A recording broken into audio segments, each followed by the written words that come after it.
Dr. Mike Milligan here at Woody Oaks Excellence in Dentistry meeting in Orlando, Florida, spring break seminar. If you haven't been to that, I would highly suggest you do. You get to meet so many great people and learn so much. And I've got Garrett Gunderson with me right here. Garrett, thanks so much for being with us. I'm enjoying this. Great. Well, thank you so much. And In Killing Sacred Cows, his fantastic best-selling, #1 best-selling book, he talks about the 401k and with the unique aspects to that, and it's really worth listening to here, especially in today's financial times. Garrett, tell us about the 401ks. First of all, when I came out with Killing Sacred Cows, I did a self-published version April of 2007, and I had a bit of the book, not very much, just talking about the problems of the 401k, how it was a bit of a scam, and that it was perpetuating poverty. And so when I went to the publisher and my book got picked up, they actually really liked the concept. It made a lot of sense to them. But when I hired a PR firm, it scared them. And for 3 weeks after I paid them $91,000, I had no media appearances. Wow. So I flew to New York, sat down with the team, talked to them about it, because they've represented authors like Susie Orman and these others that believe differently than what I'm saying here. Right, yeah. And within 2 days I got on Fox News, and it's funny because the Dow is at an all-time high. It's early 2008, and I'm saying to prepare, and that it's a problem, and they're disagreeing with me, and then the table it changed, and so at first, look, it may sound a bit Monday morning quarterback now. But when I first came out with 401ks being a hoax, it was very, it's taboo, you don't say it, you must be crazy, I don't know, you're too extreme. And then 60 Minutes did a major expose that was even more exposing than I was. Time Magazine had a cover that said why it's time to retire the 401k. And there are so many things that are destructive and just problematic with this. Number one, you don't own the program. There is no tax savings. So when your accountant says you got to contribute so that you pay less tax, you only pay less tax because you don't take constructive receipt of that money. You put it in a plan that the government owns and controls for your benefit. You're a beneficiary. You could read it. It says FBO, for benefit of, and has your name, which means you're deferring your income into an unknown, uncertain future and tax environment that, depending on what's going on with the government, may be higher. You need to consider that. And if you think you're going to have less money in the future, by the time you take into account inflation with as much money that's being pumped into this market that will eventually create inflation, you're going to see a major devaluation, which means more income to sustain the same lifestyle, which means you better have a lot more money, which means you're going to have more tax levied against this. There are expenses that are unknown and no accountability of those expenses.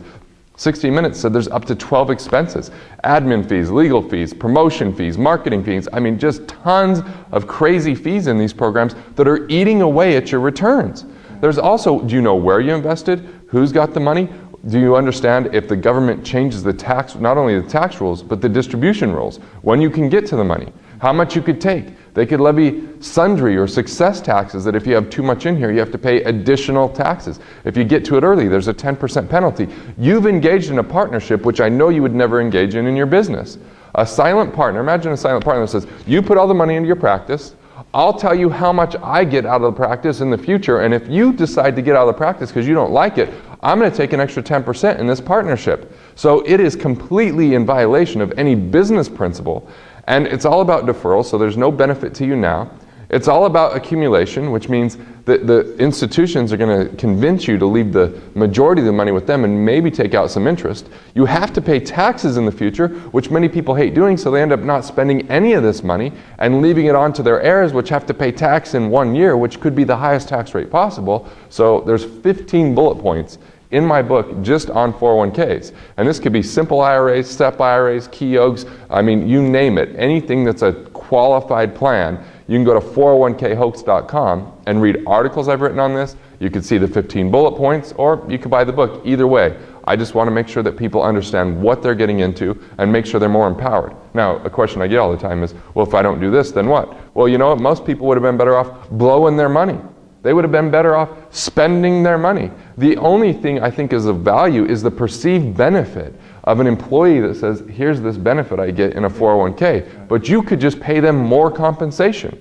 You could help them by getting them educated and paying someone to come into your firm, talk about what they could really do, and then match their contributions outside of a 401k through a check that you still get a tax write-off without all the administration expense, without all the rules and regulations and accounting fees. So there are so many alternatives and options, but these are scary, scary vehicles that are so destructive, because why get into something that you have no plan or you don't know how to get out of, that provides no cash flow today, unless you understand a couple things, which, by the way, there's ways you can get to that money before 59 and a half at no tax, or just at regular income tax, no penalty. Wow. It's in the tax code. It's black and white, nothing gray there. Okay. It's called a 72T. Okay. You can take systematic income out of that thing. You can move to a self-directed IRA, which means you have a full universe of investment options rather than just the brokerage accounts that are available through most of these plans that are administered. You minimize your expenses. You take more control of your money. And there are things that you can do. And there's sometimes people cash out. There's sometimes people roll over. They don't have to pay any taxes and just reallocate where their investments are. And there's others that do a combination of both. They're taking that stream of income, avoiding the 10% penalty. But I'll tell you what, if you're over 50 years old and you're a dentist and you're contributing to a 401k, every dollar you're going in is lowering the efficiency of your overall plan.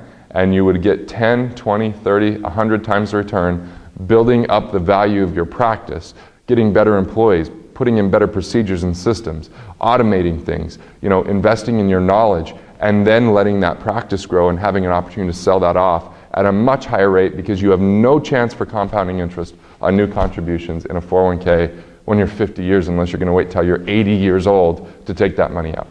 Wow. Well, good. Now, how do we get in touch with you to find out more information? 401khoax.com on this one. Yeah, 401khoax.com would be the best thing on this. Fantastic. Garrett, thank you so much for being with us. All right.